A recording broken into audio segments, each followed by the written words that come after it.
Bonjour, bienvenue dans la capsule numéro 2 de notre chapitre 3, Stabilité des entités chimiques. Je rappelle que l'on retrouve le contenu de ce chapitre à partir de la page 92 de votre livre. Donc nous attaquons au grand 3, stabilisation des atomes par formation d'ions. Donc nous allons voir qu'à partir de la classification périodique, nous allons pouvoir déterminer différents ions. Donc je rappelle qu'un ion est un atome qui a gagné ou perdu un électron. Un anion est un ion négatif. C'est un atome qui a gagné un ou plusieurs électrons. Un cation est un ion positif. C'est un atome qui a perdu un ou plusieurs électrons. Reprenons notre classification périodique. Les trois premières lignes de la classification périodique. Donc nous avons déjà rempli la configuration électronique, un S1, un S2, deux S1. Donc nous avons déjà rempli ces configurations électroniques et nous allons voir comment se forment les ions. Ici, vous avez la famille des gaz nobles. C'est une famille très stable. Donc la couche de valence des éléments de cette famille est pleine. Et nous avons vu que tous les atomes qui sont ici sont jaloux de nos gaz nobles et donc veulent avoir une configuration électronique identique à celle des gaz nobles. Comment fait-on? Le fluor. Le fluor ici, il a 5 électrons. L'élément appartenant à la famille des gaz nobles le plus proche du fluor est le néon. Le néon a ici 6 électrons sur la couche P.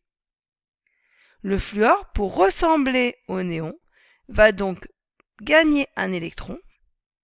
Donc l'élément fluor, l'atome de fluor est neutre, il va gagner un électron. Il va donc se transformer en anion F-. L'oxygène, par exemple, ici, 2P4, donc il veut ressembler à la configuration électronique du néon, 2P6. Il va donc vouloir gagner 2 électrons et va donc former l'anion O2-. Donc ici, nous avons un bilan de ce qui va se passer dans notre classification périodique. Là, les gaz nobles stables. Le fluor, le chlore vont vouloir ressembler au néon, à l'argon. Ils vont vouloir prendre un électron. Donc ils vont former l'ion -, F-, Cl-. On notera ça X-. L'oxygène, le soufre vont vouloir ressembler au néon, à l'argon. Donc vont vouloir prendre 2 électrons. Donc ils vont fabriquer des ions X2-, O2-, S2-. Même chose pour l'azote, le phosphore. Donc eux vont vouloir prendre 3 électrons. Donc ça va faire l'ion N 3-, l'ion P 3-. Après on arrive au carbone et au silicium. Donc eux pas d'ion.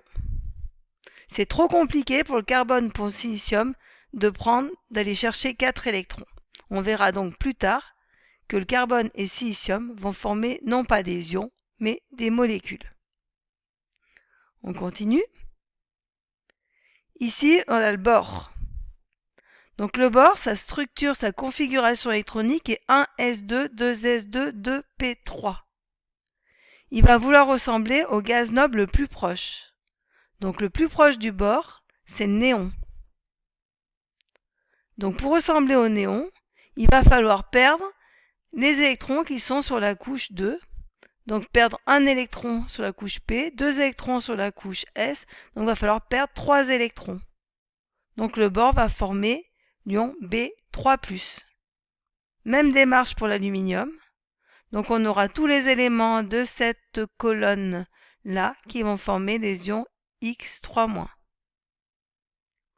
Ici, le bore, le magnésium vont perdre 2 électrons pour ressembler soit à l'hélium, soit au néon. Ils vont former les ions Be2+, Mg2+. Même démarche pour le lithium, va former l'ion X+, donc Li+, Na+. Donc pour retenir tout ça, donc la colonne 18 c'est les gaz nobles. La couche de valence des gaz nobles est saturée, ils sont stables. Tous les autres éléments de la colonne 1 à 17, on a des éléments dont la couche de valence est non saturée. Et les atomes sont jaloux et veulent obtenir une structure, une couche électronique de valence identique à celle des gaz nobles. Donc pour cela, ils vont former des ions. Alors exemple, l'aluminium. Donc l'aluminium qui est ici,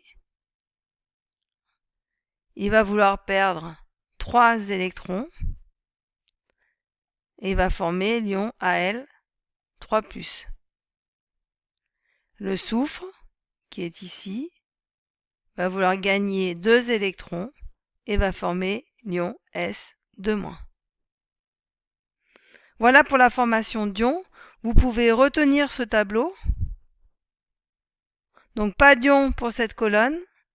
Des ions négatifs anions ici.